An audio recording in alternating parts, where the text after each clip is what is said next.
వెంకటస్వామి నారాయణ, ఏటూరి నాగేంద్ర గారు కావలి, వేలూరి కౌండిన్య గారు విజయవాడ. సార్ ఉన్నారా? కౌండిన్య గారు వస్తారా? Okay, thank you. K V L N Sharma garu Vijayawada, Ramesh Babu గారు దొడ్డవరం, జాలాది మోహన్ రావు గారు చీరాల, యువి రత్నం గారు ఒంగోలు. ఉన్నారా సార్?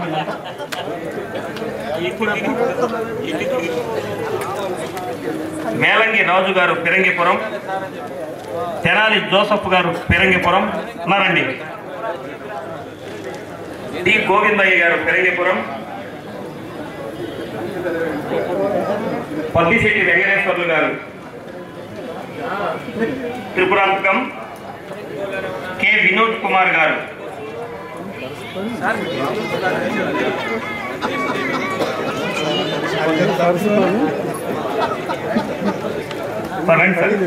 కొత్త శంకర్ రెడ్డి గారు ఖమ్మం, కొత్త శంకర్ రెడ్డి గారు.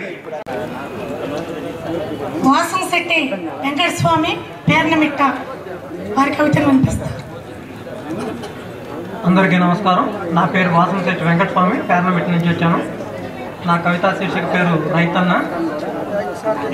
రైతన్నలు తమ వృత్తులు మరిచి, కత్తులు సుత్తులు గడ్డపార్లతో ఉన్న ఊరిని విడిచి, కన్నవారిని మరిచి, పరాయి గడ్డకి పరాయి వాడికి బ్రతికే దౌర్భాగ్యం ఇంకెన్నాళ్ళు. రైతే రాజని అన్నాడెవడు ఆనాడు, ఆ రైతు మనిషి అన్నది మరిచారందరూ ఈనాడు. తిండి కలిగితే కండ కలదని, కండ కలవాడు మనిషిని గురదాడన్నాడు ఆనాడు. ఆ తిండిని పెట్టే ఖర్చకులే తిండికి లేక కార్మికుడయ్యాడు ఈనాడు. జటాధరుడు జలమొదలేదన్నాడు, గలగలమని గంగమ్మ వచ్చేదెప్పుడు, విడి భూముల్లో బీజాలు వేసేదన్నాడు, వడివడిగా వరిసేలే విడిసేదన్నాడు.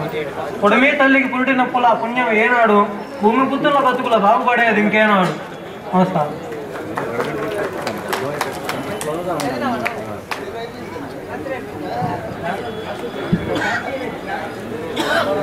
ఈ రోజున ఈ వేదిక మీదనే కవితను చదవడం, అది రైతు కవితను చదవడం ఎంతో అభినందనీయం.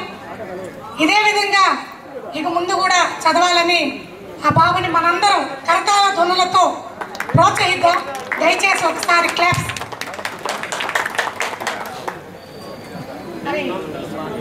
అభినందనలు బాబు. ఇప్పుడు వాసు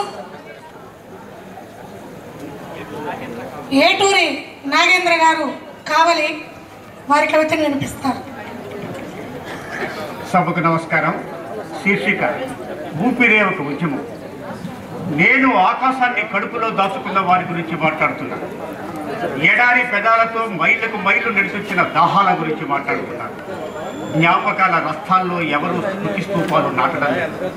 చెమ్మగిల్లిన కళ్ళల్లో ప్రతిబింబించే గుండె గాయాల్ని చిత్రీకరించడం లేదు.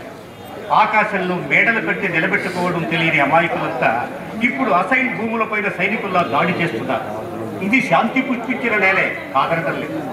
కానీ పిడికిళ్ళని అగ్ని జెండాలుగా ఎగరవేయనంత వరకే దావానరాలు, బడబానరాలు, తేతనాలే. తెలిసిన వాళ్ళకేం తెలుస్తుంది? క్షుదారం రగిలితే రక్తయజ్ఞం ఆరంభమయ్యారా? ఏసీ రూముల్లోంచి మరీచికలను దర్శించే కంటిపాపలన్నింటికి భూమి సెగలన్నీ హేమంత సమీరల్లా ఆహ్లాదపరుస్తాయి. తడితడిగా ప్రవహించే వెన్నెల నదుల్లానే దర్శనమిస్తాయి. ఇక్కడ నుంచే ఒక గాయాలతో ప్రారంభమైన వాస్తవం తెలిసిరాదు. అనేక విప్లవ యుద్ధాల ఉద్యమాల ఆవేశ నాదాలన్నీ ఇప్పుడు భూమి పొరల గాలి తెమ్మెరల్లోకి విడుదల చేస్తున్నాయి. అన్ని దారులు నిషేధించబడ్డాక పేదవాడి ఊపిరే ఒక ఉద్యమం. జై హింద్.